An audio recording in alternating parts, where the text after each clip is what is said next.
And new data today showed how Iran's control of the Strait of Hormuz is wreaking havoc on the American economy. Gas prices continue to spike as Trump's war continues and the Strait of Hormuz remains closed. The price of regular gasoline in the United States jumped 25% from February to March, the highest monthly percentage increase on record.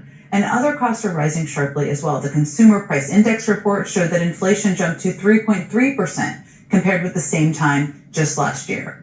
Not to mention that overall prices rose nearly a full percent over the course of March, the highest monthly gain since the peak of the post-pandemic inflation crisis in June of 2022. And with Iran leveraging the Strait of Hormuz, that economic pain isn't going away anytime soon. So for most presidents, this would be a moment where you hunker down with your national security team and your economic team and figure out how the heck to get out of this mess. That's what you would do.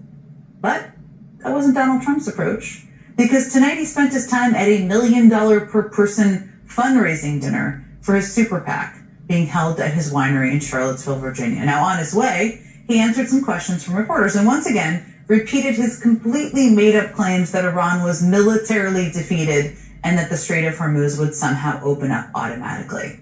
And all of his fabricated bluster was even more bizarre, given there's a U.S. delegation led by his own vice president on its way to Pakistan for negotiations to end the war and open the strait, or that's their goal. And yet Trump doesn't seem to be at all bothered by the stakes. What's your backup plan if the You don't need a backup plan. You don't need a backup plan? I think you surely do need a backup plan.